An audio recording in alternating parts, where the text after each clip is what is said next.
Assalamualaikum warahmatullahi wabarakatuh. Bismillahirrahmanirrahim. Innal hamdalillah nahmaduhu wa nasta'inuhu wa nastaghfiruh wa na'udzu billahi min shururi anfusina wa min sayyiati a'malina. May yahdihillahu fala mudilla lahu wa may yudlil fala hadiyalah. Asyhadu an la ilaha illallah wahdahu la syarikalah wa asyhadu anna Muhammadan 'abduhu wa rasuluh. Allahumma salli ala Muhammad wa ala ali Muhammad. Rabbi yassir wa la tu'assir, Rabbi tammim bil khair. Rabbi shrah li sadri wa yassir li amri wahlul 'uqdatam min lisani yafqahu qawli. Allahumma aftah alaina hikmataka wa anshur alaina min khazaini rahmatika ya arhamar rahimin. Wallahu allazi la ilaha illahu alimul ghaibi wa syahadah wa rahmanur rahim. Wallahu allazi la ilaha illahu Al-Malikul Quddus, Salamul Mu'minul Muhaiminul Azizul Jabbarul Mutakabbir. Subhanallah amma yushrikun. Wallahul Khaliqul Bari'ul Musawwiru lahul asma'ul husna. Yusabbihu lahu ma fis samawati wal ard wa huwal azizul hakim. Wala hawla wala quwwata illa billahil aliyyil azim. Wala manja minallah illa ilaihi, amma ba'du. Sidang penonton, sidang jemaah yang dimuliakan Allah Subhanahu wa taala. Para pejuang-pejuang kebenaran, muslimin muslimat, hadirin dan hadirat. Moga-moga kita semua tergolong dalam golongan hamba-hambanya yang benar-benar bersyukur. Amin ya rabbal alamin. Alhamdulillah, semua alhamdulillah ala kulli nikmah. Pertama mula selama-lamanya merafakkan setinggi-tinggi kesyukuran kehadrat Allah Azza wa Jalla. Lagi sekali Allah pilih kita untuk terus istiqamah dalam bi'ah ilmu, yakni istiqamah dalam perjalanan kita untuk menuntut ilmu ini dalam pengajian online kita, yakni dalam kitab Lisanul Haq, kalang-kalang kebenaran. Moga-moga apa yang kita lakukan ini diterima oleh Allah SWT sebagai satu penyataan, sebagai hamba yang nak tunduk patuh kepada suruhan Allah Ta'ala. Apa suruhannya? Itulah untuk mengenal Allah SWT. Tidaklah Allah jadikan kita ni illa liya'budun, kata Allah. Wa ma khalaqtul jinna wal insa illa liya'budun. Tidaklah Allah jadikan jin dan manusia semata-mata untuk mengenal Allah. Jadi dalam konteks mengenal Allah Ta'ala ini, dia mesti melalui dengan ilmu. Mesti melalui ilmu. Jadi bila kata mengenal Allah SWT itu adalah asas kepada agama. Mengenal Allah dan permulaan bagi agama. Awaluddin ma'rifatullah. Awal-awal agama mengenal Allah. Dan bila kata agama itu, terjemahannya mestilah pada kehidupan. Kehidupan beragama. Agama ditarikkan sebagai pegangan. Kehidupan yang berpegangan. Pegangan yang bagaimana? Pegangan yang terus kepada Allah SWT. Kita tak pegang benda-benda yang boleh dijadikan perantara, perkara-perkara yang bersifat kebendaan. Kita terus kepada Allah SWT. Tapi nak sampai kepada itu, mestilah melalui tarik ilmu, jalan ilmu. Dan ilmu itu juga sifat Allah SWT. Ya alim, yang maha berilmu. Sifat yang merujuk pada nama Allah SWT. Jadi barang siapa yang dipilih oleh Allah Ta'ala untuk duduk dalam suasana ilmu ini, bermaksud kita telah menunaikan tuntutan yang utama, yakni menuntut ilmu untuk menuju kepada Allah Ta'ala, mengenal Allah Ta'ala. Jadi mari kita sama-sama perbetulkan niat kita, insya-Allah. Kita perbetulkan niat kita. Niat kita memang hanya satu, lillahi ta'ala, untuk Allah. Lillah, untuk Allah. Billah, dengan Allah. Lillah, untuk Allah. Billah, lillah. Lillah, lillah, untuk Allah. Bila kata untuk Allah, bermakna semuanya ada pada kita ni, kita nak kembalikan balik kepada Allah, memang kita kena lakukan untuk Allah sebab semuanya milik Allah. Haza min fadli rabbi. Allah bagi masa, Allah bagi tenaga, Allah bagi kehidupan, Allah bagi segala-galanya yang kita ada hari ini adalah untuk Allah sebenarnya. Jadi mari kita lakukan semuanya untuk Allah. Kita serahkan kembali apa yang milik Allah, yakni masa, tenaga, semuanya semua milik Allah Ta'ala. Jadi mari kita peruntukkan malam ni, insya-Allah.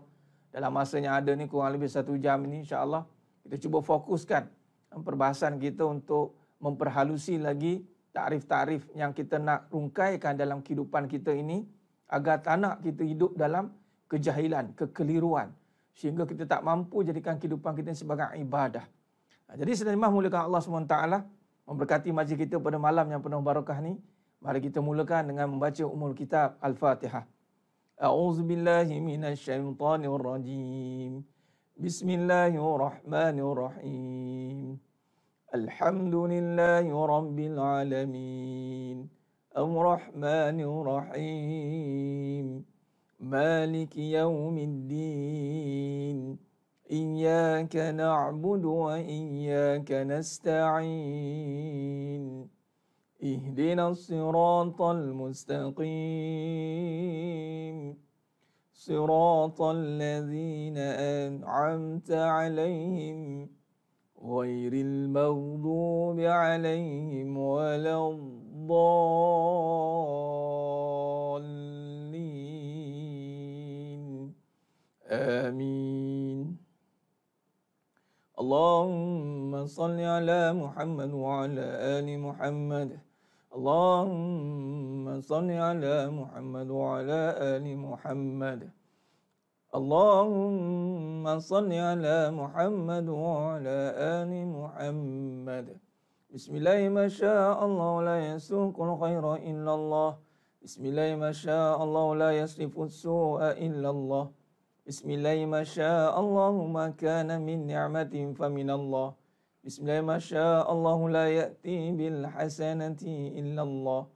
Bismillahi ma syaa Allahu la haula wa la quwwata illa billahil aliyyil azim. Alhamdulillah, summa alhamdulillah ala kulli nikmah. Alhamdulillah, bertemu lagi kita malam ni insya-Allah. Terima kasih kepada yang dah bersiaran dengan saya pada malam ni. Bagi yang baru, ahlan wa sahlan wa marhaban bikum. Yang terus istiqamah, bukan kategori yang lama lah. Sebab semuanya diperbarui, tajdid, perbarui. Yang terus istiqamah, memperjuangkan diri untuk terus berada dalam perbahasan ini, perjalanan menuntut ilmu ini, syabas dan tahniah. Anda telah berusaha semahu mungkin, walaupun dengan sepenuhnya, dengan pelbagai rintangan dan dugaan untuk memastikan kita terus istiqamah ni, kerana ketiada upayaan kita.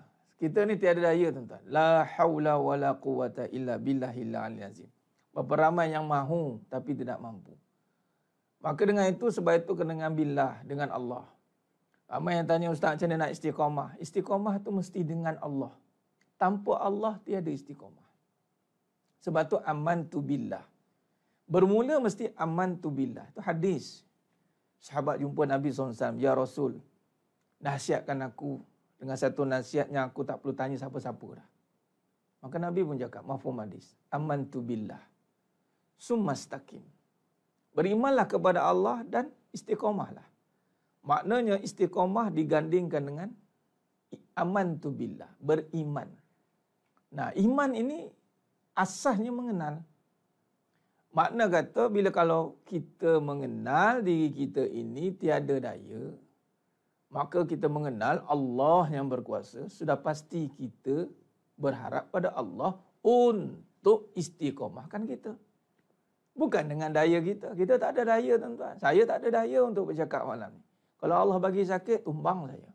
Kalau Allah bagi gangguan apa-apa teknikal, tak boleh kita ceramah malam ni. Jadi, bukan sekadar sebut ya. Kadang-kadang ya dengan biiznillah. Tapi kita tak mau lagi sebut hanya di bibir. Manis menitir di bibir. Kita tidak mau, tuan-tuan. Kita nak biar datang dari hati dan jiwa yang mengenal. Apa ciri yang mengenal? Dia sentiasa berharap kepada Allah SWT. Dan pengharapan ini, harap itu diterjemahkan dengan amal lah. Berharap tanpa amal itu sia-sia lah. Beramal tanpa berharap binasa. Berharap tanpa berbuat. Nah, contoh berharap sangat kita kenal Allah. Tapi tak beramal untuk mengenal. Apa amalan untuk mengenal ni? Majlis ilmu. Tak nak usaha pegang handphone buka. Tak nak ada usaha. Tak ada usaha pun nak buka handphone. Tak ada usaha pun nak ambil pen ke. Tak ada usaha pun nak dengar ke. Tak ada usaha. Jadi macam mana nak dapat? Ataupun dia beramal tapi tidak berharap. Buka majlis ilmu, dengar-dengar. Kemudian tak ada harap apa-apa. Dengarlah aku nak tengok market dulu. Nak tengok macam mana ustaz ni macam mana. Aku nak tengok dulu. Agak-agak kena dengan jiwa aku dengar. Agak-agak tak kena, aku tak mau. Dia main-main gitu, tak jadilah. Tuan-tuan, sedangkan mahmudkan Allah Ta'ala. Bila kata sebenarnya, bila kita niat, semua orang doa nak kenal Allah. Semua orang. Semua orang nak jadi baik. Semua orang nak. Jadi bila kita dah berdoa, kemudian kita didorongkan untuk berada dalam sesuatu majlis atau sesuatu perjalanan yang jelas menceritakan tentang Allah, tuan-tuan. Maka itu maknanya dah makbul. Allah dah tadahkan. Allah dah bentangkan untuk anda. Mungkin mencari-cari solusi sekarang. Hidup ni masalah betul lah. Macam mana nak selesaikan masalah kehidupan ni? Maka Allah datangkan pengajian. Nampak? Jadi maknanya berharap dan beramal seiring baru datangnya tadi pertolongan Allah Ta'ala. Jadi kalau nak istiqamah, maka kena amantu billah. Dia kata nak amantu billah, beriman kepada Allah, itu mesti mengenal, tuan-tuan. Mengenal ini sehingga kita beramal tanpa lagi berdolak dalih. Orang kalau dah mengenal ni, kalau dipanggil datang aja, macam itulah. Majlis ilmu ni dah tak jadi isu bagi dia. Dia dengar aje. Dia dah kenal kan? Dia dah kenal, dia datanglah. Itu dia yang penting, yang pertama. Jadi sebab itu kalau kita nak menjawab persoalan tentang istiqamah, itu mesti dengan Allah. Nak istiqamah mesti dengan Allah. Saya ulanglah sikit, nak istiqamah mesti dengan Allah. Anda kena beramal dan berharap. Malam ni semua dah beramal ni. Ada 200 lebih ni, alhamdulillah. 240 orang ni yang menonton ni. Tapi berapa ramai sayang, tuan-tuan. Di saat anda dah beramal, tapi anda tidak berharap. Kerana apa? Anda tiada ilmu. Itu kena penting beramal dengan ilmu. Jadi cepat-cepat. Ni tengah dah mula ni, duduk dalam majlis ilmu, teruskan berharap. Orang yang beriman, yang benar imannya, tidak putus harapan pada Allah Ta'ala. 24 jam, kata Imam Syekh Ibn Atta'illah Askandari rahimahullah ta'ala, hati yang Allah bukakan rahmatnya, itu adalah sentiasa dia tidak putus-putus harap dengan Allah SWT. Dia amalan ni akan dipanggil berjalan, beramal. Dia ada sentiasa perjalanan amal. Sekarang majlis ilmu 1 jam. Lepas ni beramal pula, nak mengaji ke nak apa buat. Tetapi amalan hati itu, yang utama amalan hati itu, kita berharap dia. Ya Allah, aku harap, ya Allah, aku harap, ya Allah, aku harap, ya Allah, aku harap, ya Allah. Aku berharap pada Engkau, ya Allah. Pada Engkau lah yang mengekalkan setiap perjalanan amalan aku ini. Terutama majlis ilmu ni, tuan-tuan. Majlis ilmu ini perlukan jihad yang besar kerana iblis tak suka orang berilmu. Ingat, anda jangan ingat anda beribadat, iblis dah boleh lawan. No. Iblis tak takut ahli ibadah. Tapi iblis juga takut orang yang berilmu dan beribadah. Kan ada cerita tentang ahli ibadah tu, yang solat, seorang ahli ilmu, yang alim yang tidur, terjaga orang yang alim, cukup takut kerana dia boleh menilai ahli ibadat yang buat silap tadi. Dia boleh perbetulkan. Sebab itu, Imam Ibn Qayyim Al-Jauzi rahimahullah ta'ala meletakkan antara talbis yang utama, yakni yang iblis akan buat kita keliru, itu adalah menuntut ilmu. Menuntut ilmu pun dah jadi talbis. Maksudnya, dia membuatkan kita tidak melihat pentingnya menuntut ilmu, sehingga kan kita meninggalkan majlis ilmu. Meninggalkan. Sehingga timbul rasa bosan. Bosan di dalam menuntut ilmu. Tak apalah, sama je, tak payah dengar lah. Ini yang bahaya, tuan. Itu yang pertama sekali. Sebab bila kita dah tidak ada dengan ilmu, tidak duduk dalam ilmu, maka kegelapan pun datang. Bila kegelapan pun datang, maka senanglah dia nak tolak kita ke jurang. Senanglah, tuan-tuan. Macam kereta tak ada lampu, senang tak nak langgar benda. Nak langgar tiang, nak langgar lubang, senanglah tak ada lampu. Kalau ada lampu, tuan-tuan, sekiranya ada lampu, ya nampaklah di mana lubang, di mana tiang, di mana benda, senang. Nah, begitu pentingnya, betapa pentingnya, tuan-tuan. Sebab itu, mujahadah, apatah lagi ilmu-ilmu yang menceritakan tentang fitnah, ilmu-ilmu yang berteraskan dengan akidah, tauhid, tasawuf, yakni akhlak. Ilmu-ilmunya nak menyucikan perbuatan hati, perbuatan lisan, perbuatan amalan, perbuatan af'al, perbuatan. Ini ilmu-ilmu yang sangat berat dia punya timbangan dia. Sebab akhlak, kata Nabi SAW mafhum hadis, itu timbangan yang paling berat akhlak. Jadi kena meletakkan keutamaan kat situ. Ya. Kita kena letakkan keutamaan yang utama. Bagaimana kita hari ini betapa pentingnya. Betapa pentingnya kita hari ini untuk meletakkan diri kita. Betapa pentingnya untuk kita meletakkan diri untuk terus istiqomah setelah kita amantu billah. Khair. Kuliah ni masuk YouTube ke tak? Subscribe. Saya tulis dah subscribe. Baru ada berapa je subscribe. Saya tengok yang menonton ni ramai. Jadi subscribe balik. Dan subscribe Ustaz Farid Abu Aulia. Ada tu. Kat page saya tu ada saya linkkan YouTube. Subscribe. Kuliah-kuliah ni alhamdulillah ada sahabat kita yang berkhidmat.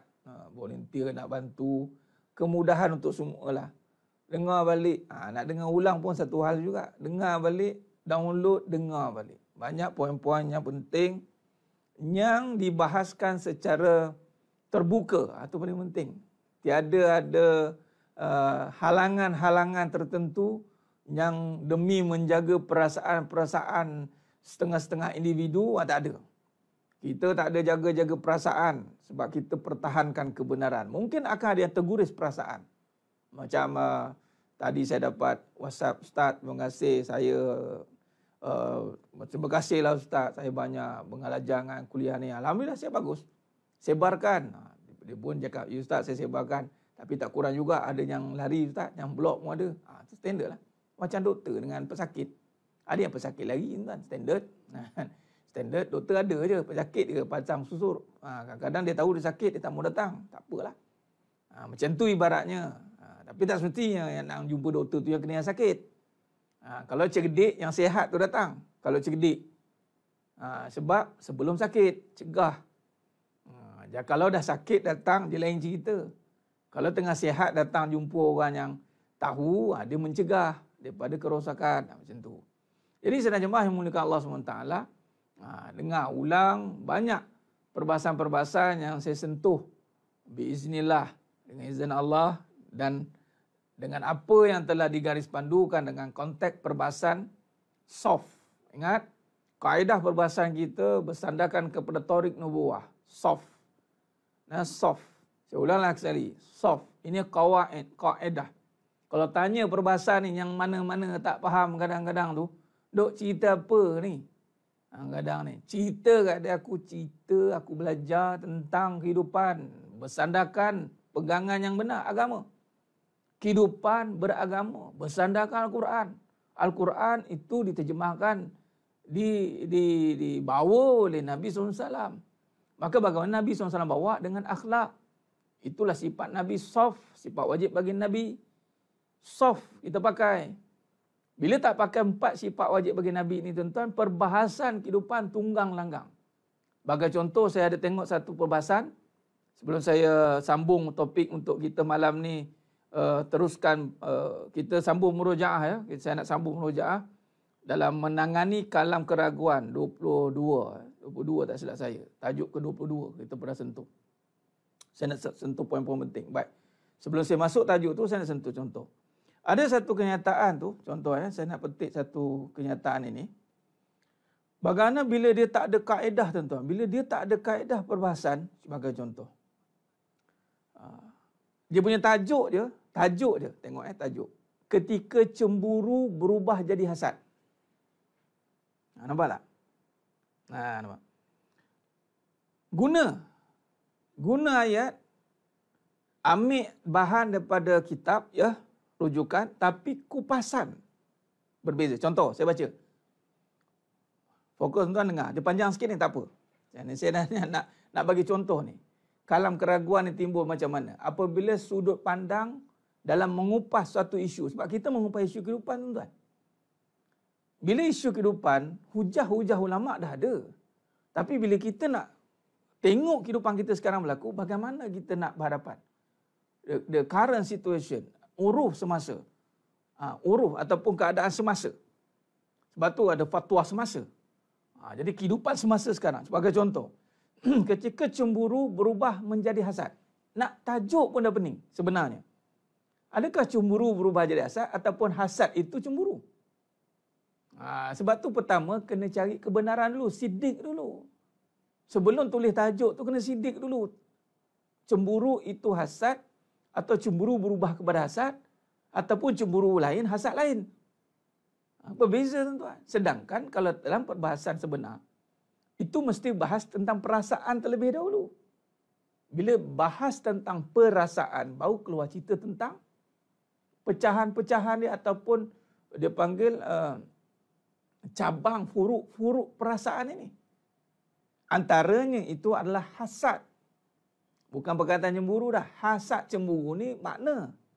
Hasad. Kalau ikut dia ambil dah betul lah. Menurut. Boleh tak Ustaz buat? Okay, sekarang ni Tuan Abdul Aziz boleh tak apa. Sekarang follow je yang panjang dulu. Nanti saya potong-potong nanti. Tak ada masalah. InsyaAllah. Memang kadang-kadang style sekarang ni style segera. Nak pendek-pendek, tak sekitar 3 minit, 10 minit banyak. Nanti saya pertama, banyak dulu dah ada. Daripada page Khalifah Super dah ada. Online Majlis Ilmu pun dah ada page yang pendek-pendek ni. Saya punya page ni jenis yang buat full kuliah. Ada saudara Akhil Fidaus pun potong-potong kuliah saya dah banyak. Okey. Antaranya nanti saya combinekan, saya akan cuba download upload balik yang mana online Majlis Ilmu. Saya ada tak silap saya yang saudara Akhil Fidaus. Ada 8 video Tuan Abdul Azim yang viewer 500,000. Satu video yang paling tinggi itu Isteri Solehah. Dekat 900,000 dah. Dia bukan sini follower nak cari follower ramai tak ramai. Lantak lah ramai tak ramai, saya tak kisah. Dia 900,000 ada. Yang dompet hilang tu dah 400,000 ada, 500,000 ada. Kumpul-kumpul tu dah juta lah. Tapi itu tak penting lah. Nanti saya cuba upload balik supaya trigger balik. Saya akan ambil lah video-video lama-lama tu. Kemudian yang memang saya sedang ada agenda lah, banyak lah ceritanya. Kita nak buat short-short punya video kan. Tak apa. Tapi sekarang saya tengah fokus pada perbahasan yang panjang ni. Biar yang faham sungguh-sungguh, faham habis-habis. Okay. Baik, berbalik tadi. Berbalik pada tadi. Ketika cemburu berubah jadi hasad. Cuba tengok tuan-tuan. Cuba perhatikan baik-baik.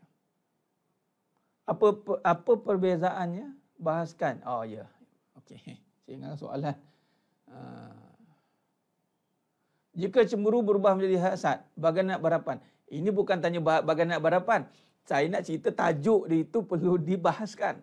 Tajuk dia saya nak bagi tahu begini. Bila tidak ada kaedah perbahasan, nampak seperti nak membahaskan tetapi tak ada kaedah perbahasan. Sebelum kita nak cerita tentang cemburu, ramai juga keliru kan. Cemburu tu apa? Malah orang cakap cemburu tu fitrah. Cemburu tu lumrah ke fitrah? Itu pun pening. Lumrah itu dipanggil naluri. Yang ada pada keadaan seseorang itu lumrah. Kebiasaan. Tapi fitrah itu suci. Adakah cemburu itu suci? Itu kena diperbahaskan. Adakah kita nak terus kata cemburu itu fitrah? Itu pun dah salah. Cemburu bukan fitrah. Cemburu itu lumrah. Lumrah manusia cemburu. Sebab memang kebiasaan cemburu itu ada. Sebab cemburu duduk pada perasaan. Dia tak ada berubah jadi hasad. Cemburu itu hasad. Hasad itu cemburu. Ini perbahasan sidik. Tapi kat sini, walaupun kaedah perbahasan ni, saya baca, menurut jumhur ulama, hasad adalah berharap hilangnya nikmat Allah pada orang lain. Nikmat ni boleh berupa bentuk kedudukan, harta, ilmu dan lainnya. Dia jelaskan apa maksud hasad. Kata jumhur ulama, betul lah. Maknanya kita tengok orang biar hilang nikmat yang orang tu ada. Tu maksud hasad. Nampak? Memang itulah hasad. Iri, dengki. Sebab tu ada hadis Nabi, mafhum hadis. Hasad yang dibenarkan. Dua je. Apa dia? Melihat orang berharta menginfakkan hartanya. Melihat orang berilmu mengamalkan ilmu ni. Iri kita. Jealousnya aku. Cuma jealous. Perkataan jealous, cemburu, hasad. Itulah dia. Yang dibenarkan dua. Selain itu, semua tak dibenarkan. Tapi bagaimana setiap orang berpeluang untuk hasad, kata lagi. Ini saya baca dia punya kupasan. Ada hasad yang dibolehkan dengan tidak berat nikmat itu hilang. Ada yang berusaha menghilangkan nikmat pada orang itu. Ia hasad. Ia berupa berbuat melampaui batas dengan perbuatan atau perbuatan. Inilah hasad yang tercela. Hasad itu akan menyerang dengan sesamanya. Misal, hasad sama wanita. Ada iri yang entah apa sebabnya. Kerana lebih cantik. Nampak? Saya melihat. Saya bukan nak kupas dia punya pembahasan ni panjang-panjang ni. Cuma permulaan dia tu salah dah, tuan. Sebab tu kena faham. Okey. Jadi sekarang ni hasad itu adalah datang daripada perasaan, dan hasad bila kata perasaan itu nafsu. Nafsu ni saya tulis sekejap, tuan. Sekarang kita kan wuyup terus. Sekejap saya tulis dulu. Baik. Allahumma salli ala Muhammad. Baik. Dia ni tuan-tuan, saya ringkaskan secara dia panggil apa? Khulasah dia. Saya ringkaskan. Ada ketika kita perlu tahu secara terperinci, tapi ada ketika kita kena tahu secara harfiah dia ataupun maknawi dia. Umum. Saya buat macam ini je. Jiwa, qalbu. Qalbu, nafsu. Dia gitu je. Baik. Jiwa, qalbu. Saya cerita tuan-tuan. Ini termasuk berkait juga dengan tajuk ulang kaji kita, menangani kalam keraguan. Baik. Ragu ni allazi yuwaswisu fi sudur. Dia akan menyerang qalbu. Tapi pendorong ragu itu nafsu. Nafsu ni tuan-tuan, dia adalah nama lain bagi nafsu itu perasaan.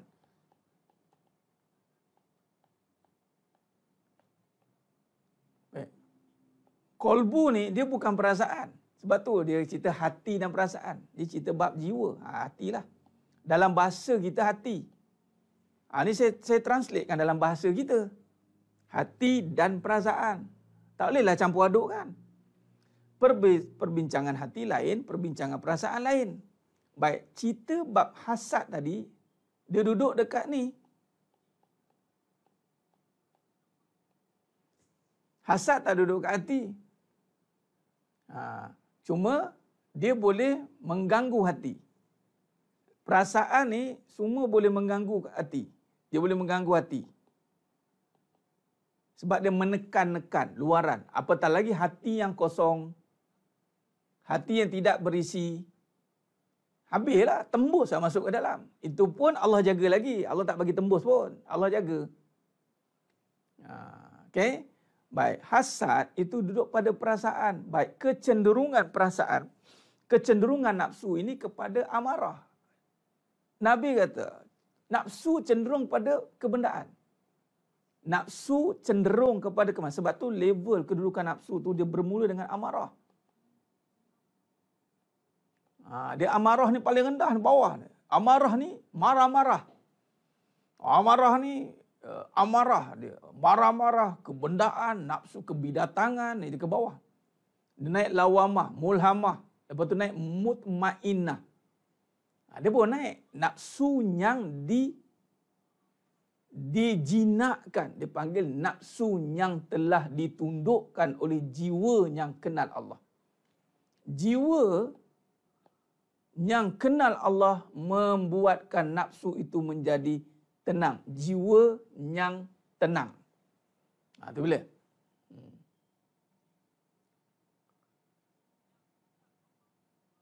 Itu perkataan cemburu lumrah. Faham tak? Bagaimana? Sebab tu kita suka.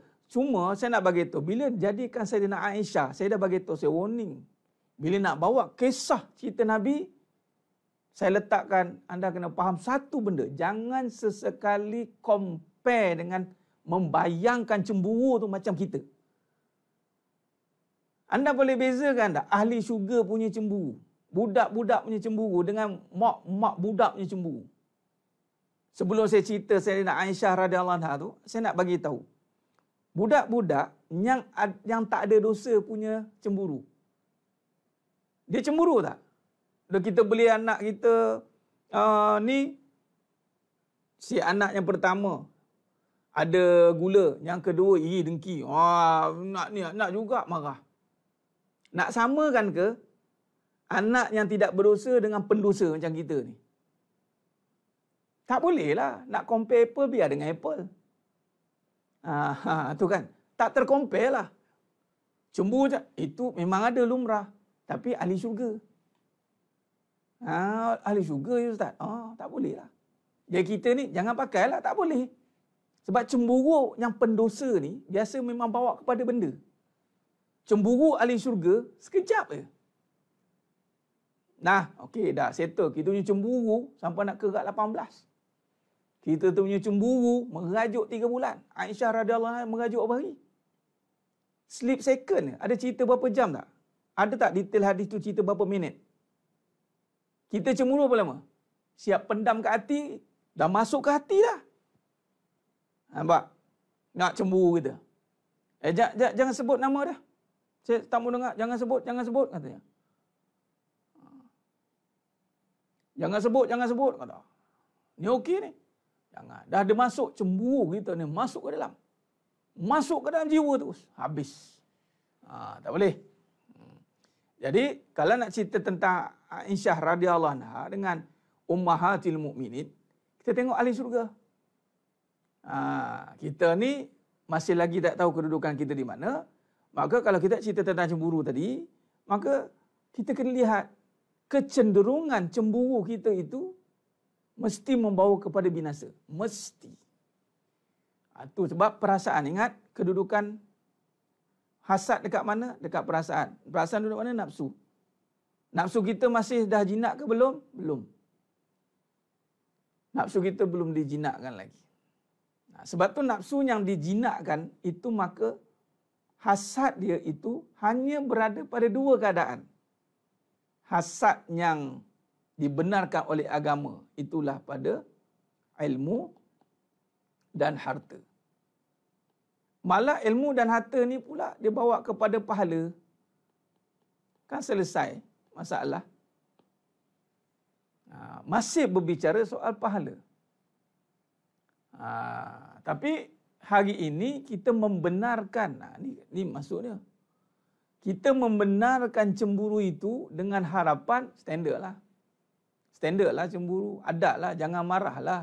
Jangan marah lah cemburu itu. Biarkan, kita kena layankan cemburu itu. Okey. Hasad dekat hati kan. Macam mana pula hasad dekat hati? Kan saya dah tulisnya ni. Hasad tu dekat perasaan. Hasad itu dekat perasaan. Hati bicara soal lain. Bukan cerita soal hasad. Hati berbicara soal sifat-sifat yang membawa kepada kerosakan yang bermula dengan ujub, takabur. Dia tak masuk dalam hasad. Riak, sum'ah. Itu ulama letak. Tapi hasad ni dia perasaan. Perasaan yang akan membawa kepada hati yang terganggu. Terganggu oleh hasad tadi lah. Nampak? Itu kaedah dia. Hasad itu duduk dekat perasaan. Ni maksudnya, kalau kita lihat bagaimana kita boleh pecahkan perbahasan ini. Apabila kita ada kaedah siddiq. Cari kebenaran dulu. Minta Allah Ta'ala. Mesti Allah bantu. Mesti Allah bantu, tuan-tuan. Dan ini arahan Nabi, alaikum bisiddiq. Nabi kata, cari kebenaran. Pasti jumpa. Dan kita akan rujuklah hadis. Bagaimana kita mula talikan balik, adakah bersesuaian. Dan saya melihat, apa yang dicuba kupaskan itu seakan-akan untuk membenarkan hasad. Sedangkan kita nak perang hasad. Ingat, nafsu ini kita kena perang. Tuan, apakah level nafsu? Apakah keadaan nafsu? Nafsu ini jihad. Nafsu ini kita kena lawan. kita kena tawan. Bunuh tak boleh Bunuh tak boleh. Sebab apa? Memang bukan hak kita lah nak bunuh. Nak bunuh macam mana? Kita kena perang. Level nafsu ni tuan-tuan. Ada orang kata, tak apalah Ustaz, macam mana cemburu ni kita orang perempuan ni kan, kita kena tak boleh berkeras Ustaz, sebab kita. Nafsu ni perang. Semalam ada kata seorang sahabat kita mungkin menonton malam ni ke Tuan Haji tu. Dia kata, betul ke tak boleh berbalah katanya? Betul ke orang yang jahil itu orang yang berbalah itu orang jahil? Ya, berbalah itu memang jahil. Tapi berhujah itu lain. Saya berhujah lain. Dia seni tu tuan, dalam perkataan ni subhanallah, seni ni kalau kita kaji subhanallah. Suka berhujah-hujah lain, tapi untuk memberikan hujah tu lain. Bila berhujah dia jadi pejuang. Saya takkan berdiam. Kadang-kadang kita kata kita tak boleh berbalah. Berbalah memang tidak boleh berbalah. Apa dapat? Kalau betul-betul nak, berjuanglah. Berjihadlah. Perkataannya berjihad. Contoh dengan isteri. Jihadlah tundukkan nafsu isteri. Ni dengan isteri saya malah nak berbalah lah Ustaz. Saya terdiam. Dengan isteri terdiam. Hujah. Didik. Nafsu ni makam dia jihad. Tuan-tuan, jihad. Bukan belai. Nafsu ni jihad. Tuan-tuan tahu tak apa maksud jihad? Apa maksud jihad? Jihad ni tuan-tuan, kalau tak faham dari segi takrif, cukup pergi tengok. Jom kita berjihad fi sabilillah. Bawa pedang tuan-tuan. Bermandikan darah. Itu bukan berbalah. Itu berjihad. Berbalah ni apa pun tak dapat. Jadi orang jahil memang apa pun tak dapat. Biar aku geram. Dua-dua biar tak dapat. Itu apa pun tak dapat. Buat apa berbalah? Alang-alang jihad. Jangan diam. Memang Allah tak suruh diam. Wa taqtumul haqqa wa antum ta'lamun. Sebab tu saya takkan berdiam. Okey. Perang. Tawan. Lawan dia. Lawan. Perang. Tawan. Dengan apa nak lawan ni? Nafsu ni. Dengan jiwa yang mengenal Allah. Sebab tu tak boleh bagi muka. Sebab tu tak boleh. Mujaharatun nafsu. Itulah jihad lawan hawa nafsu. Itu bahasa Arabnya. Syakira An-Nisa. Jihad melawan hawa nafsu. Jadi kalau nafsu cemburu tu ada, agak-agak apa nak buat dengan cemburu? Lawan. Bukan buat kawan. Berjuang habis-habisan. Mantap, benar. Habis-habisan. Ya Ustaz Ahmad, aku mau berhujah. Nampak? Berhujah. Nampak? Memang berhujah. Dengan 10 orang berilmu. Tapi dengan seorang jahil, jangan, tak boleh. Berbalah. Bertekak. Orang jahil itu tak faham landasan ilmu. Benar tu Ustaz. Baik, makna kata di sini, dah faham semua? Apa-apa topik, mauduknya, tajuknya, itu mesti mula dengan kebenaran. Cari kebenaran. Cari dulu takrif dia. Itu dari segi takrif dulu. Jadi maknanya tadi, nafsu itu mesti diperang, ditawan, dilawan. Nafsu. Siapa yang berperang, lawan, tawan nafsu, insya-Allah pasti menang. Dengan pertolongan Allah. Cemburu tanda sayang. Macam mana boleh keluar cemburu tanda sayang pula ni? Puan Aruz Jariah ni. Caption ke apa? Tu kalam batil. Cemburu tandanya nafsu. Sayang tandanya tenang. Lupa ke apa? Buat lupa ke apa? Cemburu tandanya haru biru. Ada orang cemburu tenang? Tak ada. Melainkan dua perkara. Ilmu dan harta. Tak ada tanda sayang. Mana boleh? Tanda sayang itu tenang. Tanda sayang itu tenang. Tanda cemburu itu nafsu. Cemburu itu nafsu. Sayang itu sifat. Jiwa. Dia ada tempat dia. Sayang bukan sekadar perasaan. Dia ada asal. Cemburu bukan asal dari hati. Kena ingat. Sayang ada asal. Mana kena bahas contoh tuan-tuan. Sayang boleh duduk pada dua keadaan. Pada hati, pada jiwa boleh. Pada perasaan boleh. Sayang ni boleh jadi perasaan. Sayang boleh jadi jiwa. Dia boleh duduk di dua. Cuma sayang yang datang dari jiwa itu jelas. Sayang yang datang dari benda. Perasaan. Benda. Maka sebenarnya bukan sayang. Kalau dalam perbahasan lisanul haq, hakikat depan, saya takkan takrifkan itu sayang. Saya akan nafikan. Itu bukan sayang. Jadi itu nafsu. Habis itu. Itu suka-suka. Sayang lain. Sayang itu tenang. Kalau betul sayang dari jiwa, pasti perasaannya tenang. Perasaan dia tenang dalam menyayangi pasangannya. Bukan makin sayang, makin cemburu. Makin sayang, makin cemburu. Makin sayang, makin jadi hantu. Itu bukan sayang. Itu cemburu. Itu nafsu. Akhirnya jadi hantu. Nampak?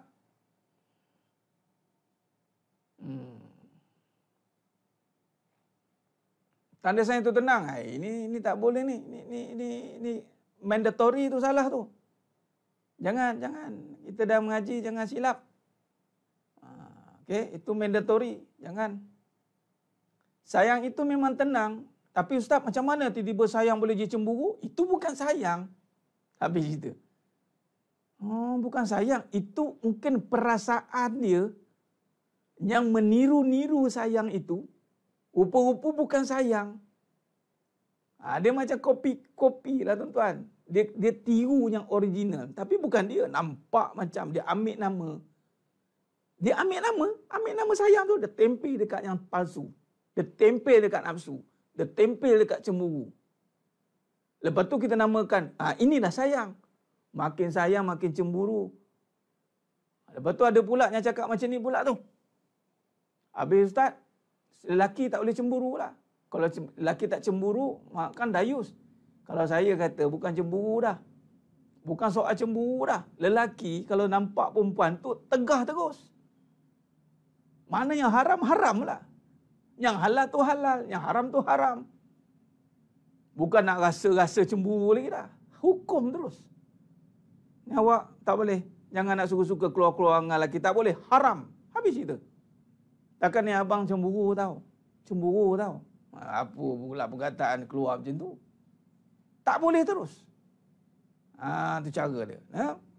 Nampak tak? Nak bahas dia macam mana? Jadi, cemburu ni ada? Ada. Dia ada pada perasaan. Dia boleh ada pada semua orang? Boleh. Tetapi dia tidak boleh ada pada orang yang beriman, yang jiwanya mengenal Allah Ta'ala. Dia akan terpadam. Cemburu kerana sayang. Ya, itu kalam batil. Kalam batil, tuan-tuan. Batil sebatil-batilnya. Sayang kerana Allah. Cemburu kerana nafsu. Kerana Allah menyayangilah kamu.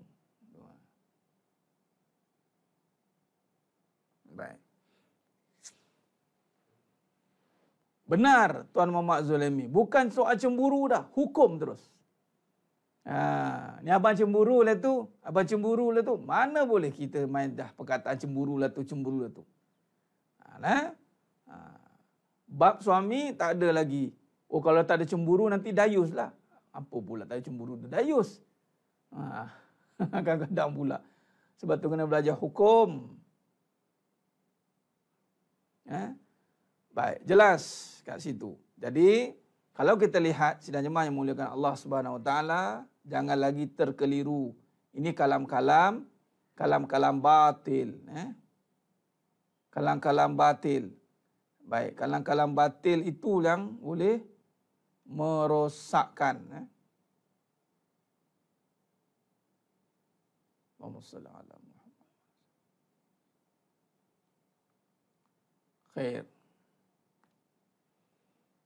Allahumma salli ala Muhammad. Okay. Jadi kalau kita lihat, saya pernah sentuh dalam kita sentuh nombor berapa itu hari? 24 dah. Tak maaf. So sekarang kita pergi ke 25. Tak maaf, bukannya menangi kalam keraguan dah, kita sentuh. Tertib dalam berbicara. Ni betul lah ni. Sekarang 25. Okey. Jelas. Sambung apa yang kita bincang malam ni. Ke-25 itu dia ada tertib. Okey, betul lah tu. Kenalah dengan apa yang kita buat murojaah malam ni. Tertib dalam bicara.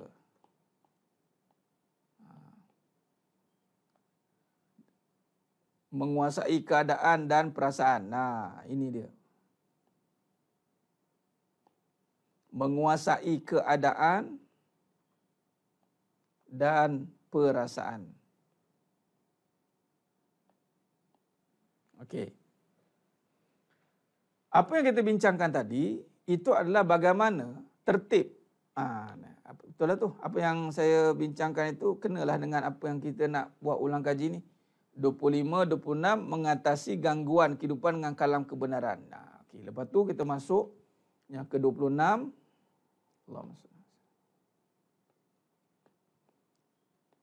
Mengatasi gangguan kehidupan.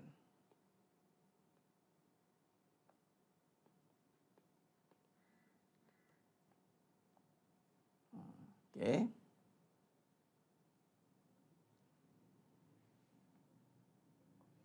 Lima, 26, 27. Okey. Saya cuba susun balik ya. Sidang jemaah memulakan Allah SWT. Khair. 27 jenis-jenis gangguan.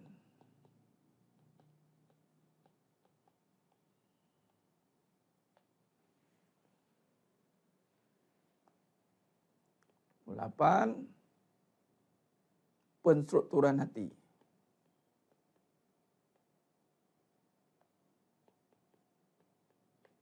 Baik. Saya akan sentuh ni terus. 25, 26, 27, 28. Khair. Cuba tengok. Tertib dalam bicara. Khair. Kita boleh berusaha jadi orang sebegini juga. Apa tu?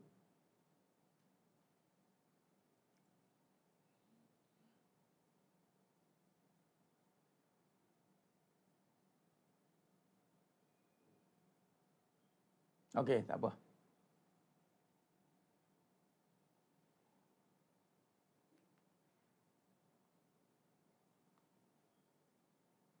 Allahumma salli ala Muhammad. Okey. Khair. Tertib dalam bicara menguasai keadaan dan perasaan. Tertib. Yang pertama tu tertib, ada kedudukan tuan. Bila kita nak berbicara, kita nak bercakap, jangan ikutkan keadaan, jangan ikut perasaan. Jangan ikut, dua-dua tak boleh ikut tuan. Kita tidak boleh ikut keadaan, tidak boleh ikut perasaan. Sebab dua-dua ini tidak jelas kedudukan. Keadaan pun tidak jelas, perasaan pun tidak jelas. Maka yang pertama, kita bercakap, bicaranya mesti bermula dengan kebenaran. Jadi, contoh tadi, kita bincang bab cemburu. Kan, cemburu kan kita bincang bab cemburu. Cemburu tu perasaan dan keadaan isteri suami kahwin lagi. Okey. Contoh, paling senanglah nak faham. Cemburu tu perasaan, keadaan suami kahwin lagi. Yalah ustaz, mana boleh anda nak bahas yang mana? Nak ikut yang mana? Nak bahas suami kahwin lagi? Nak bahaskan perasaan ataupun kita kena bincangkan balik kebenaran di dalam berhadapan dengan perasaan dan keadaan. Kebenarannya apa? Itu tertib. Sebab tu permulaan sebelum berbicara itu, sebab tu kena ada tempoh bertenang. Faham dulu tajuk. Faham situasi. Fahamkan perasaan itu. Ni aku ni, kalau tak faham tanya. Jangan tanya penasihat, tanya penasihat yang ahlinya. Bukan sekadar dah melalui pengalaman. Pengalaman bukan penasihat. Kalau pengalaman itu adalah pengajaran yang paling ni, maka belajarlah dengan iblis. Iblis paling banyak pengalaman apa? Kan. Hati-hati. Sebab tu Nabi SAW itu bukan bercakap dengan pengalaman. Nabi bercakap illa wahyu yuha. Maka kita ikutlah Nabi. Maka kalau ikut Nabi, maka kita ambillah sumber yang benar. Bila yang benar, menguasai keadaan abrasi itu dengan kebenaran. Yang benarnya apa? Kahwin lagi, hukum ke tidak ni? Ada hukum. Ya, hukum. Perasaan ni nak kena buat apa ni perasaan ni? Apa pun bentuk perasaan, dilawan. Oh, kena lawan ni Ustaz. Kalau perasaan seronok, lawan. Jangan ikutkan seronok tu. Ini kan perasaan seronok dia, kita kena raikan perasaan seronok ni. Rai, lalu lupa diri. Sebab tu orang tu jangan suka sangat. Jangan sedih sangat. Itu nasihat-nasihat yang umum kan. Jangan suka sangat. Jangan seronok sangat. Kita stopkan dia. Kita ada stopper dia. Jadi perasaan tundukkan. Keadaan fahamkan. Jelas. Ni keadaan ni suami kahwin lagi ada hukum tak? Ada. Dah bahas bab hukum. Jangan menghukum. Oh, itu pun beza pula. Tak, kalau perasaan ada, cakap ikut nafsu, dia menghukum lah. Suka menghukum, suka menyalah, suka persoal. Tapi kalau nak cari kebenaran, dia bukan menghukum. Jelas? Jelas. Bercakap ikut kebenaran. Sebab tu kalau saya bercakap, saya bukannya kempen. Saya tak galakkan. Saya tak kata nak salahkan. Tapi kita beri kefahaman. Bersandarkan kebenaran. Jelas. Itu tertibnya. Jadi jangan ikutkan keadaan.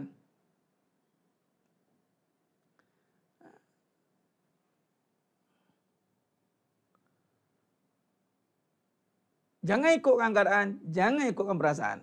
Selesai masalah. Keadaan fahamkan. Ini apa? Ada tak dalam hukum? Ada. Ada, kena berhati-hati. Jangan nak lebih-lebih condemn. Jangan nak lebih-lebih cakap kalau tak tahu. Dia kan boleh-lebih pula. Ni memang ni, kahwin lagi memang gatal ni. Ambul sedap ni mulut cakap. Tak boleh sin cakap. Memang lelaki ustaz. Kita juga yang kena. Tunggulah. Cakap lebih-lebih, kena balik kat atas hidung. Jangan suka-suka cakap. Ustaz kadang-kadang tu ada ilmu pun bercakap. Ustaz, dia punya kupasan dahsyat. Banyak hujah sana, hujah sini. Kalau hujahnya hanya nak menggondem ataupun nak menyalahkan keadaan, 1001 hujah pun boleh cari, tuan. Sebab tu perasaan, keadaan, dua ni saling berkait ni. Dua ni kalau bercakap. Kalau kita sebatu menyampaikan, tidak boleh menyampaikan dengan nafsu. Contoh, mentang-mentang saya ni jenis yang mengamalkan ta'adud poligami. Jadi saya bercakap mesti nak menangkan keadaan. Mana boleh? Saya takkan menangkan keadaan. Kita kena menangkan kebenaran, pertahankan. Tak boleh menangkan keadaan. Kalau keadaan tu batil, takkan nak menangkan. Jelas. Okey? Jelas, tuan, jelas. Kalau ikut keadaan terdesak, saya panggil. Dia katanya kahwin ni terdesak. Exit, pintu exit katanya. Adakah emergency exit dipanggilnya? Punya sunnah Nabi tu, an-nikah sunnah. Poligami bukan sunnah. Ialah memanglah poligami itu tak ada dalam hadis. Kata poligami ta'adud itu sunnah. Tapi an-nikah sunnah. Dah. Sunnah tu takkan terdesak. Nikah. Yang pertama pun panggil nikah. Yang kedua pun nikah. Yang ketiga pun nikah. Yang keempat pun nikah. Empat nama pun nikah. Nabi ajar tak nak pilih macam mana kalau nikah? Tak payah nak buat pelik-pelik lah. Tengok dia ni, tengok situ, tengok sini. Buat checklist. Checklist satu je, agama. Apa ciri orang beragama? Takut Allah, bukan takut bini. Habis cerita. Ini takut-takut. Tak payahlah dah takut-takut, tak payah. Nak jumpa hakim pun takut. Isi borang pun takut. Nak niat pun takut. Tak payahlah, itu bukan orang beragama. Agama jangan tertipu dengan kopiah ni. Agama tu hauna, Nabi kata. Ini takwa Allah. Yang pening kadang ada pula tu buat list tu. Cara-cara nak kahwin dengan laki orang. Ha? Ada kaedah ke? Nabi dah ajar dah. Dinikahi itu kerana 4 sebab. Sebab rupa, sebab harta, sebab keturunan. Pilihlah sebab agama. Cuba cari apa makna agama. Kalau kita betulkan diri kita nak agama, insya-Allah akanlah dapat dorongan orang beragama. Ada faham? Ustaz, saya nak kahwin lagi Ustaz. Sebab apa? Agama Ustaz. Dah, bismillah. Tak ada sebab-sebab lain ya. Kenapa tak kahwin lagi ni? Saya bukan takut bini Ustaz, tapi pada isteri saya sudah mencukupi segala-galanya. Jadi apa saya nak cari apa lagi Ustaz? Apa yang saya nak ada pada isteri saya? Amboi cakap. Janganlah cari alasan macam tu pula. Cakaplah kenapa tak kahwin lagi? Allah tak takdirkan lagi saya kahwin lagi. Habis, titik. Tak payah nak kupas. Nak jaga perasaan, nak cakap. Allahu Akbar.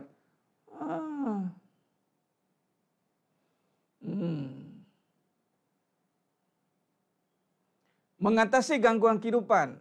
Apa itu gangguan? Gangguan ni perkara-perkara yang boleh merosakkan perjalanan kehidupan itu gangguan lah. Gangguan. Yang menghalang perjalanan kehidupan, gangguan lah.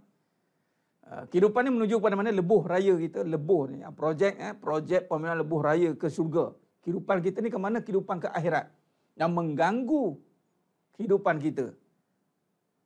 Nak mengatasi gangguan. Gangguan utama tu gangguan hati.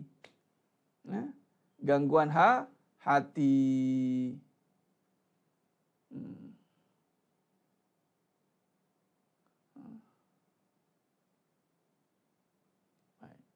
Gangguan hati ni gangguan paling besar sekali.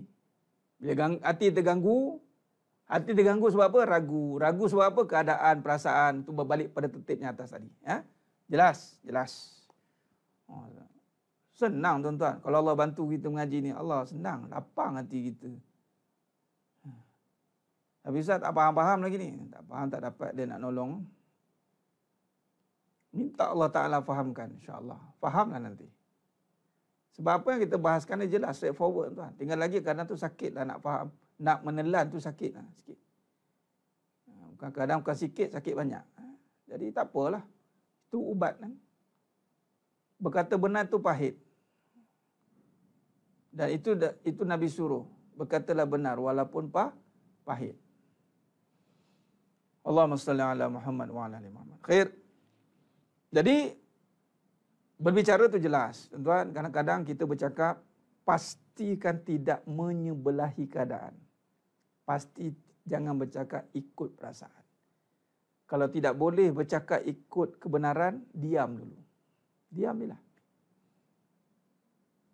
Diam dan minta ilham. Minta ilham tak boleh Ustaz. Gangguan datang. Gangguan, buang gangguan itu dulu. Mengatasi gangguan kehidupan itu dengan berbalik kepada tadi. Mencari dalil-dalil yang jelas. Dalil ni tuan-tuan, itu jumpa ahlinya. Macam kita bahas malam ni. Jumpa ahlinya insya-Allah. Saya pun berjumpa dengan ulama-ulama. Alim ulama, barakah ulama ni yang saya sampaikan saja. Barakah ulama ni tuan-tuan. Kita sampaikan saja. Okey.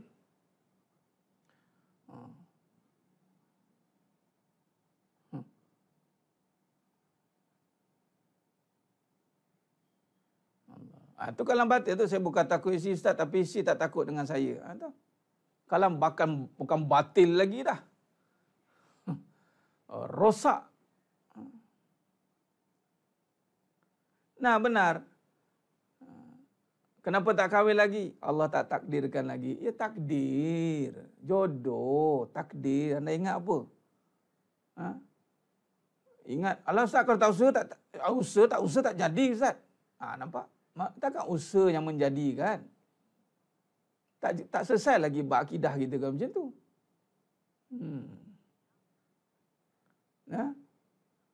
Allahumma salli ala Muhammad wa ala ali Muhammad. Hari-hari dengar hakikat kebenaran tapi masih tak boleh kawal perasaan. Dia dengar sajalah. Tuan Muhammad Zami dia dengar saja. Sila air bulan dia tak dengar kot. Tu dia. Sebenarnya tak dengar. Orang yang dengar insya-Allah. Sebab tu Allah bagi takrif ada telinga tak nak dengar. Ada hati tak nak faham, ada mata tak nak tengok. Tu. La yasma'una biha. Ada azanu la yasma'una biha. Ada telinga tak mau dengar. Tak mau dengar lah tu. Kalau dengar mesti dia faham, insya-Allah. Orang yang dengar cakap, insya-Allah dia akan boleh buat. Biasanya dia tak mau dengar. Dia menentang. Dia sekadar ambil tahu. Dia lalulah orang kata masuk di kiri, keluar di kanan. Masuk kiri, keluar di kanan. Cakap lah, ustaz pernah cakap. Macam itulah. Ataupun dia tidak ada kesungguhan nak mengambil mutiara-mutiara ilmu yang datang pada Allah tu. Dia masih lagi melihat kesakitan-kesakitan diri dia. Dia masih lagi nak memegang gangguan-gangguan itu. Masih lagi nak pertahankan perasaan dia. Masih nak pertahankan keadaan dia. Sedangkan terang-terang perasaan itu merosakkan dia. Terang-terang keadaan itu menekan dah dia. Keadaan dah tertekan, perasaan dah menekan, masih lagi nak memegang dua keadaan. Sepatutnya dah, aku tak boleh duduk dalam keadaan macam ni, jatuh. Aku tak boleh duduk dalam perasaan macam ni. Sepatutnya, mulalah nak dengar. Sepatutnya, kan? Apa ada orang begitu tentang, sebab tu dia berbalik kepada hidayah Allah. Kan? Hidayah Allah. Tuan-tuan, sedangnya memulakan Allah Ta'ala. Saya nak bagi satu tamsil yang mudah lah. Alhamdulillah kita dah Islam, tuan-tuan. Sedangkan yang kafir, yang dulunya bukan Islam, pun Allah boleh buat dia masuk Islam. Ini kan kita yang dah Islam sepatutnya. Mestilah mudah kita untuk lebih baik. Sepatutnya. Sebab kita dah Islam. Tetapi isu besarnya adalah nak ikutkan keadaan. Nak jaga keadaan, nak jaga perasaan. Sedangkan di akhirat tidak ditanya dua perkara ini. Yang ditanya adalah tentang ketaatan. Ketaatan. Nampak tidak? Jadi, bila kata memahami tentang gangguan, mengatasi gangguan itu memang dengan kita lawan dia. Atasi gangguan itu dengan kita lawan. Itu tadi nafsu, gangguan dia nafsu lah. Gangguan kehidupan kita ni keadaan perasaan yang menjadi bukan keadaan lagi dah. Gangguan dia yang mana dominan. Yang dominan kepada yang akan dia panggil apa, yang mempengaruhi sesuatu kehidupan tu, gangguan yang utama tu perasaan, nafsu. Sebab Nabi dah kata dah. Itu nafsu yang besar, jihad lawan hawa nafsu. Cuma pecahan, okey, jenis-jenis gangguan ini dipecahkan. Dalam bab ini tuan-tuan, saya ada sentuh. Ini saya sepintas lalu je ni. Sebab saya sentuh tajuk ni supaya dia balik, dia berantai. Dia kait satu tajuk itu ada kaitan-kaitannya. Baik, jenis-jenis gangguan ini, okey, baik. Bila kata nafsu itu utama, okey, apakah yang menjadi tunggangan utama nafsu? Berbalik kepada, bawa cerita balik. Dia akan jadikan keadaan sebagai isu dia. Sedangkan gangguan dia nafsu, tuan. Tapi apakah yang menjadikan isu nanti yang utama jenis gangguan? Bermulalah dalam kitab Minhajul Abidin. Saya ambil pada kitab Minhajul Abidin. Karangan Imam Ghazali rahimahullah.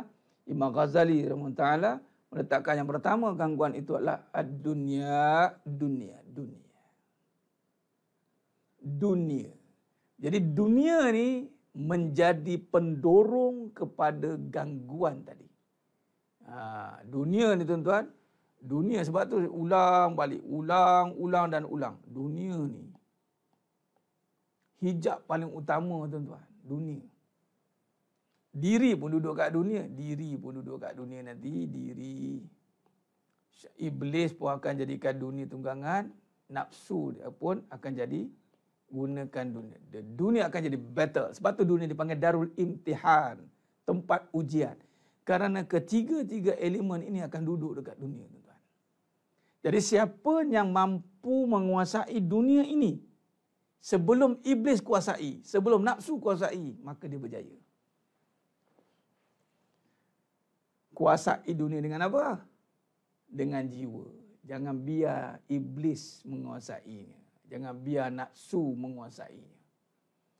Jiwa menguasai dunia. Bukan dunia menguasai jiwa. Habis. Bila dunia menguasai jiwa, bermaksud sudah iblis nafsu.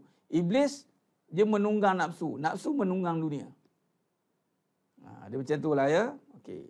Kalau lah saya boleh buat tamsil objek, ni tak mampu bergerak, mati. Tapi yang menjadikan objek ini menarik itu nafsu. Kan? Allah hias syahwat, dia panggil syahwat. Dalam Al-Quran panggil syahwat. Yang menarik, dia panggil perhiasan, nafsu. Okey. Baik, syahwat ini kelilingnya, iblis akan berada di sekeliling ini. Saya bagi tamsilan tu dia panggil syahwat ni, panggil dia duduk pada darah. Sebab itulah dikaitkan dengan gairah. Orang dia bernafsu ni dia gairah, naik darah dia, gairah dia. Jadi dia duduklah dekat darah itu. Dia dah menguasai dah dunia. Dunia itulah habis. Jadi caranya adalah untuk menghilangkan kembali, kena strukturkan kembali hati. Ini nampak ni, penstrukturan hati. Jenis-jenis gangguan itu nafsu, dunia, manusia, nafsu, iblis. Kalau ikut kepada kitab Minhajul Abidin. Allahumma salli ala Muhammad wa ala ali Muhammad. Gangguan hati paling besar yang disebabkan keraguan. Ya, keraguan tu dunia lah. Musuh utama orang lelaki kecewa. Perempuan pun kecewa, Tuan Ilyas. Kecewa tu duduk kat perasaan. Musuh utama kita tu jahil. Kejahilan tu musuh utama kita. Jumud, kebendaan.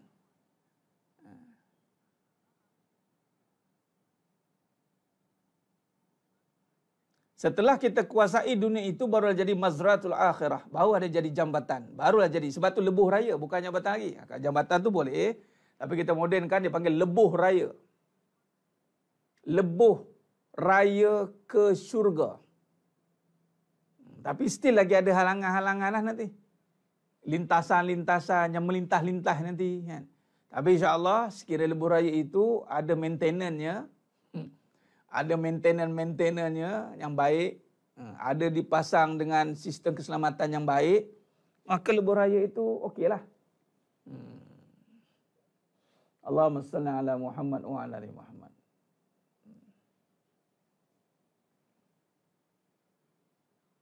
Baik.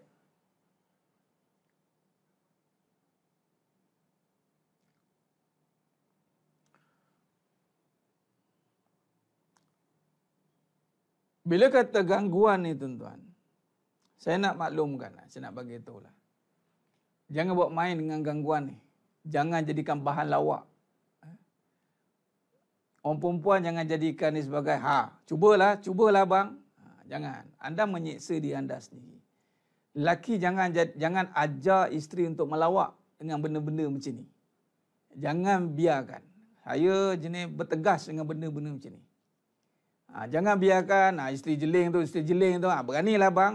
Jangan. Awak jangan main-main benda ni, boleh tak? Benda-benda macam ni awak jangan main. Gangguan-gangguan ni jangan main. Silap hadapi, kena neraka kita. Sebab kita tak nak hadapi dengan serius. Nanti lala sekali gangguan orang ketiga. Itu dia reti. Tak habis-habis gangguan orang ketiga, gangguan orang ketiga. Anda ingat orang ketiga je yang mengganggu. Tak nampak tu diri sendiri mengganggu, iblis mengganggu, syaitan mengganggu, korin mengganggu. Tu belum lagi ketuk pintu lagi. Ketuk pintu rumah mengganggu. Belum lagi Dracula. Kalau orang putih Dracula. Kalau kat kita kuntilanak. Kan? Pontianak lagi nama. Anda ingat orang ketiga je. Tak habis-habis kan? Jangan. Satu perkara dalam bab ni tuan-tuan. Bila kita nak pergi kepada perbahasan jenis gangguan. Satu, saya letakkan kunci. Jangan main-main dengan gangguan. Sebab tu tak serius nak berubah. Kenapa Ustaz? Kenapa saya susah nak berubah? Anda tak main, anda ambil main-main. Anda tak ambil serius dengan gangguan. Kan? Ada orang just, iyalah kena setengah-setengah tu pengajian, just cerita saja. Bolehlah, tak apalah. Tapi dalam Allah takdirkan pengajian ini, ya, cakap habis-habis lah. Habis-habis kita cakap. Mungkin anda boleh top up ilmu-ilmu yang lebih banyak lagi dengan perbahasan yang lain. Kita pergi perbetulkan terus. Implementation ataupun penterjemahan amalinya, akmalnya dalam kehidupan. Terganggu dia daripada dulu lagi. Cerita bab gangguan perempuan dia terganggu perempuan. Tak habis-habis. Takkan anda nak balik dengan gangguan? Saya tak boleh diganggu lah. Habis tu balik ni nak jawab apa dengan Allah? Macam mana? Sebenarnya saya tak suka diganggu. Oh, tak suka diganggu. Lepas tu apa? Awak buat apa dengan gangguan tu? Yelah, saya tak suka. Itu jawapannya. Saya tak suka. Dia ulang banyak kali. Lepas tu dia jerit. Saya benci. Dia jerit dalam lama. Itu je reti. Belajarlah serius. Ambil serius sikit. Yang suami tolong serius didik isteri. Yang isteri tolong serius nak dididik. Jangan main-main dalam bab ni. Sebelum kita masuk penstrukturan hati. Kau tu tak jadi, tuan. Saya gangguan dia. Bang, jangan cerita bab ni. Shh. Jiwa saya terganggu apa ni. Jangan. Kita dengar ceramah je. Ceramah macam mana? Allahumma salli ala Muhammad wa ala ali Muhammad.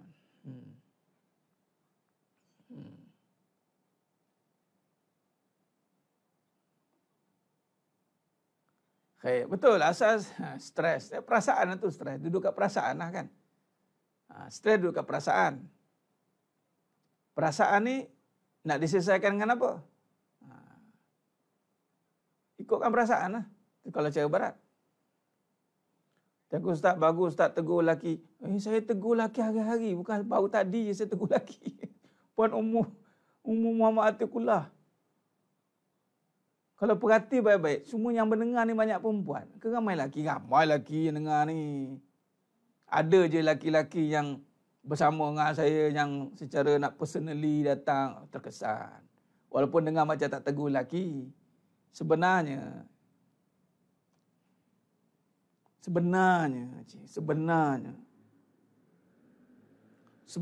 wanita tak wujud. Yang dicerita semua soal lelaki. Sebab dari diri yang satu, lelaki. Bila kata daripada lelaki itu datanglah Allah jadikan Siti Hawa. Sebenarnya bila kita cerita tentang perempuan, itu secara tidak langsung cerita tentang lelaki. Maknanya sebahagian berdiri kamu yang dijadikan perempuan. Jadi kena ambil tahulah. Masalah-masalah gangguan-gangguan yang bermaksud apa-apa saja permasalahan yang berlaku pada perempuan itu di mana lelaki? Itu soalan dia. Bila kita kata cerita pasal perempuan, tegur perempuan, lelaki pergi mana? Orang lelaki pergi mana? Tu soalan dia, pergi mana ni orang lelaki? Macam contohlah saya cerita pasal staff. Salah laku staff, salah laku itu, salah laku ni, staff kena rajin, staff kena itu, staff. Semua cerita pasal staff. Pekerja. Cerita pasal pekerja. Bila kata pekerja buat salah, bermaksud mana bosnya? Bos mana bos? In charge person mana? Bila perempuan, isteri ini, jenis yang dah naik lemak, dah lemak naik, dengan lemak fizikal dan spiritual dua-dua, yang tersembunyi dan nyata dua-dua sama naik, maka kita akan carilah mana ketua dia ni. Bukan nak cari salah, nak tanya. Mana ketuanya mana? Awak perempuan ni jadi macam ni, nak tanyalah sikit. Okey, lelaki pun keluarkanlah bentang. Sebenarnya mengikut perangkaan pendidikan, saya dah rangka pendidikan ni tapi tak jadi. Mereka pandailah jawab nanti. Allah akan tanya, kullu ra'in wa kullun mas'ulun an ra'iyatihi. Kamu pemimpin. Apa-apa yang terjadi pada isteri itu, perangai-perangai dia, ditanya oleh suami yang akan tanya. Ni perempuan ni tiba-tiba isteri kamu ni kuat cemburu ni, apa hal ni? Kenapa isteri kamu ni masih cemburu sampai ke sudah ni, tak selesai ni, apa masalah ni? Masalahnya, saya tak boleh nak berbahas dengan isteri saya, terdiam. Dah, biar.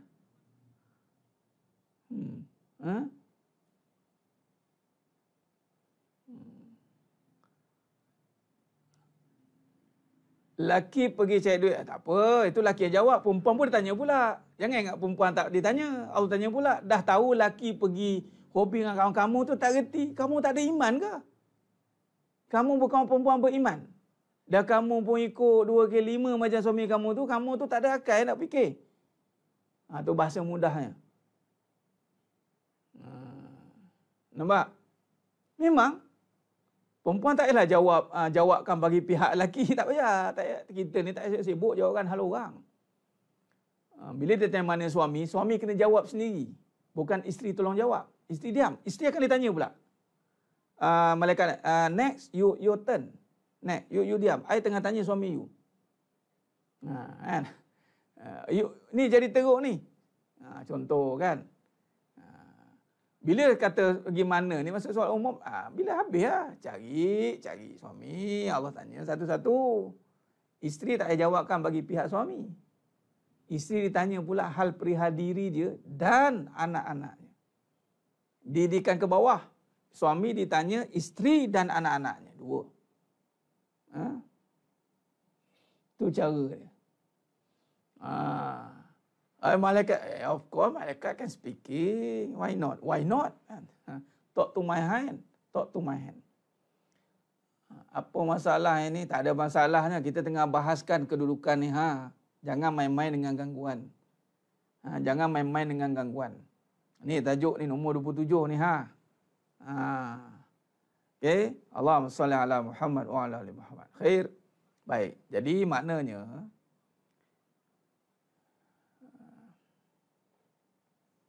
ya, iman tanggungjawab individu sebenarnya. Setiap orang yang beriman mukallaf tu wajib menjaga iman yang ada pada jiwanya. Dengan apa? Dengan meletakkan diri di dalam majlis ilmu. Wajib. Sebab itu, sekiranya suami tak mampu mendidik isterinya, dia kena benarkan isterinya untuk belajar. Itu saja. Itu kewajipan pada diri setiap mukallaf. Macam contoh ilmu malam ni, kewajipan ni. Bercerita soal hati, berkait dengan akidah, berkait tentang penyucian hati, tasawuf, itu satu kewajipan. Ya. Khair. Allahumma salli ala Muhammad wa ala ali Muhammad. Baik, sebenarnya memuliakan Allah Ta'ala, maka bila kata strukturkan hati, yang ini last penutupnya, nanti kita sambung lain. Dia masuk pada penstrukturan hati, bermulanya. Bila kita strukturkan hati, kita akan rujuk kepada bermulanya dengan apa?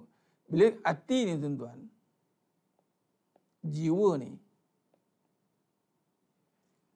dia kena fokus terus ya. Bila jiwa saja, bermula dengan apa?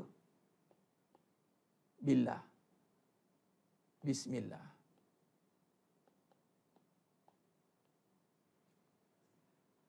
Sebab saranan dan suruhan hati bermula, bacalah dengan nama Allah. Itu dia. Strukturkan balik.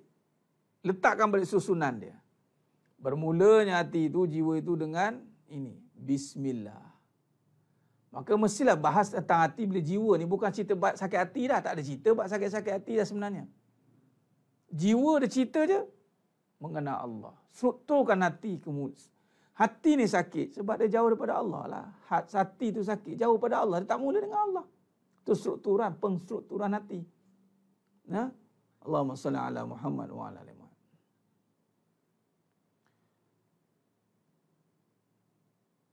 Kesian tengok bini-bini yang teraniaya. Dia sebelum tengok kesian tengok tu, adakah dia menganiaya diri dia sendiri? Itu yang pertama. Kemudian baru tengok. Biasanya kalau dia jaga diri dia itu dengan baik, insya-Allah Allah jaga. Susah untuk dianiaya. Ataupun dia membiarkan, merelakan diri dia dianiaya. Itu saja. Sebab tu mula menjaga diri dengan agama, dengan Allah.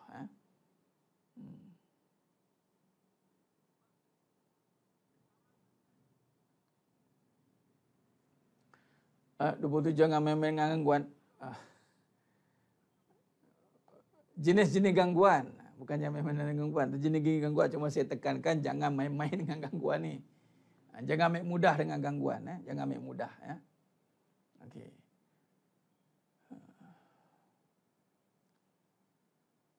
Di rumah suami kita. Bila suami di luar berserah pada Allah yang jaga. Di rumah suami kita. Kita. Di rumah buatlah tanggungjawab kita. Faham? Bukan di rumah suami kita. Kita jaga tanggungjawab kita. Bukan jaga suami kita.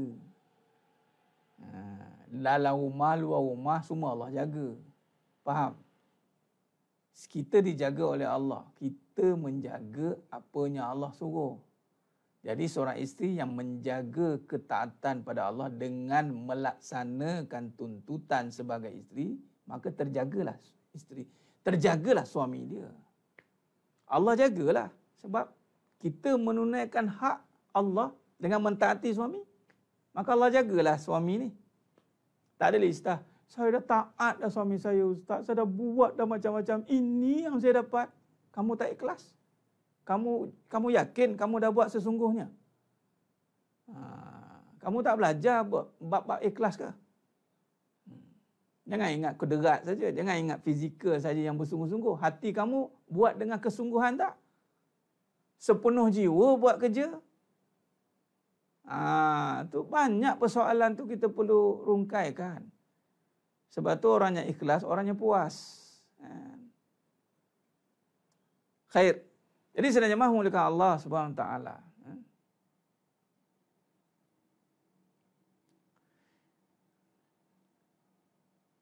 Laki atau suami, ya laki atau suami, ya benar mendidik, membimbing, insya-Allah. Baik, jadi sebenarnya memulakan Allah Taala penstruktur hati. Khair. Seperti setakat ni dulu. Itu bermula dengan apa? Billah, bismillah. Kita struktur hati balik. Dan kita dalam bab yang ke-28 ni, saya akan rangkumkan nanti dalam bab yang seterusnya. Sebab kita sentuhkan alhamdulillah masuk ke dah bab 40 dah. Dia ada kaitan kan? Satu persatu ada kaitan insya-Allah. Khair. Ustaz, sejak saya berkongsi ilmu kepada Allah ni, dari saya ramai di musyi, saya rasa lagi kuat untuk ke depan. Menerangkan dengan yang saya belajar dan ilmu. Terima kasih. Alhamdulillah. Khair. Mudah-mudahan Allah bagi kebaikan insya-Allah.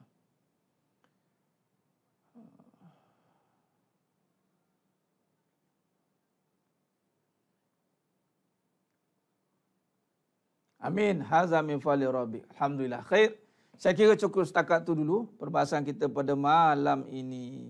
Terima kasih banyak kepada yang terus istiqamah menunggu sampai habis kuliah kita ni. Sejam lebih. Sejam setengah kita bersiaran. Moga-moga tidaklah menjadi sia-sia tuan-tuan dengan masa yang kita laburkan di penghujung malam ni. Kan orang lain mungkin dah mula dah berehat, anda masih lagi terpacak depan handphone memahami, merungkai persoalan, bertafakur. Ini tafakur tuan-tuan. Ini tafakur. Kita sedang bertafakur dengan kaedah begini, muzakarah. Moga tidaklah menjadi sia-sia di sisi Allah SWT. Teruskan istiqamah tuan-tuan, berdoa pada Allah. Allah bantu tuan-tuan. Anda sedang beramal ni, berharap terus dengan Allah. Jangan ketika beramal, jangan lepaskan harapan itu. Teruskan berharap. Bila habis beramal, harap terus lagi, berharap untuk ditemukan lagi. Macam tu cara dia ya. Harapan ni terus, amalan ni mungkin akan on and off. Macam contoh, lepas ni kita habis. Lepas tu kita berharap ditemukan lagi. Itu cara dia. Harapan ni tak boleh putus. Dia kena terus berharap 24 jam. InsyaAllah. Itu saja. Terima kasih banyak. Mohon ampun, mohon maaf di atas segala kekurangan, terkasar kata, kurang bicara dalam penyampaian. Kurang sana sini, lemah sana sini. Saya mohon ampun, mohon maaf. berusaha menyampaikan semahunya walaupun tiada daya untuk menyatakan, untuk menzahirkan apa sepatutnya yang nak disampaikan. Moga-moga hanya Allah Ta'ala sahajalah yang mampu menyempurnakan perbahasan kita pada malam yang penuh barakah ni. Saya kira cukup setakat tu dulu. Ketemu lagi kita dalam siri yang seterusnya insya-Allah besok. Mudah-mudahan Allah terus istiqomahkan kita dalam ketaatan insya-Allah.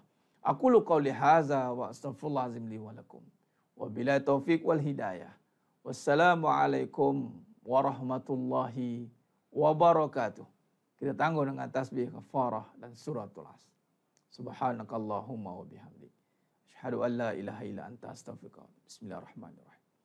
Wal 'asr innal insana lafi khusr illa alladhina amanu wa 'amilus shalihat wa tawassaw bil haqqi wa tawassaw bis sabr. Wallahu a'lam bissawab. Takbir. Allahu akbar.